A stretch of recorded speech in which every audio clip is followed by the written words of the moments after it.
Jibadde Miranga na biwoobe ku ssomero lya King David Junior School Endejje mu gombola ya Makindye Ssaabagabo mu district y'e Wakiso okuva mbazadde b'abaana abagenze okulambula Kapchora ne bagwa ku kabenje abasoba mu 20 bamale baluguliremu obulamu.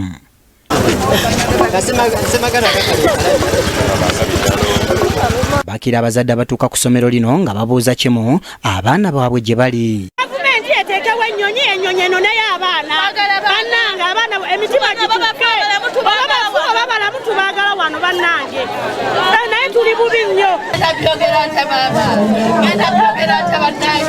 Zibadde zikunukkiriza okuwera ssaawa 6 ez'omutuntu akolanga minisita w'ebyenjigiriza n'ebyemizannyo John Chrysostom Muyingo n'atuuka ku ssomero lino era ng'asoose kwevumba kafubo n'abakulu b'essomero abasangiddwawo.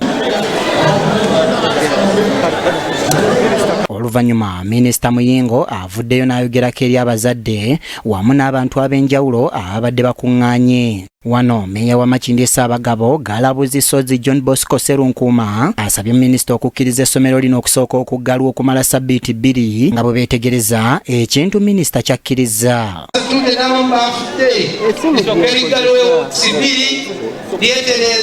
Ateka wetukungobagira abaana abafudde n'abakyali abalamu tubajjanjabe.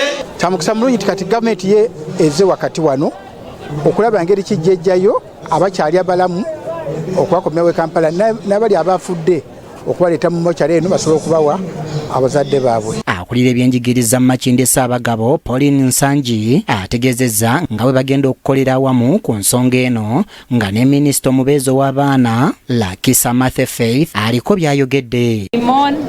With those who lost their loved ones this morning, last night, and as government, we are here to stand in solidarity. I thank you.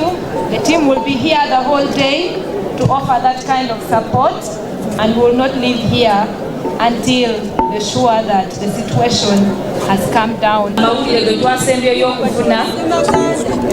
Abantu amakumi 21 babadde bafiiriddewo.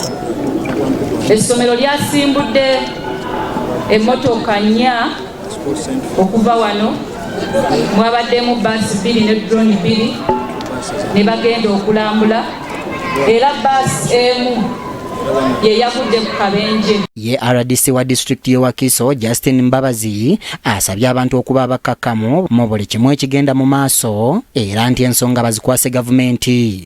Tuli mu nnaku tulinde buli kinajja okuva eri gavumenti ekibawe okusinziira, wabula tubasaba gooliraanye ng'otazze naye mwegendereze. Minisita Jesse Muyingo mu kwogera kwe ategeezezza nga bwe batandise dda okukola ku ky'okuzza abaana bonna ababadde bagenze okulambula. Ono bw'ati alangiridde nga gavumenti bwe basazeewo okuyimiriza ebyokulambula okw'abayizi mu masomero mu kiseera kino nga bwe bakola okunoonyereza ku kiyinza okuba nga kivaako obuzibu abayizi okutuuka okufunira obubenje ku nguudo. Kati njagala tunoonyereze aggressively kiki ekyaleese enjega eno, kiki ekiyinza okuba kiri responsible for ebibaddewo. Era ngenda nzikiriziganya ne meya nti abaana baffe essomero tuliggale okumala wiiki nga 2 nga betunoonyereza bwekiraba kyetaagisa okwongerayo omwezi oba gumu ebitugenda kuva mu kunoonyereza kwe tulina. Njagala olwaleero saagala kunenyoono oba oli. Ng'oggyeko abayizi abasoba mu 20 abagambibwa okufiira mu kabenje akoogerwako, waliwo n'abasomesa 4 abatalutonze ssaako n'ennyini ssomero yennyini. Abaana 44 be bagambibwa okuba nti baayisiddwa bubi bya nsusso era nga baddusiddwa mu malwaliro okufuna obujjanjabi okuli eri Embaale.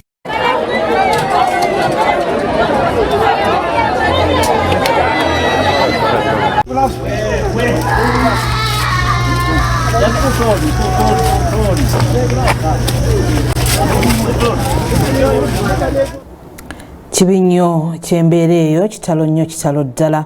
Tusaasira nnyo abazadde abaviiriddwako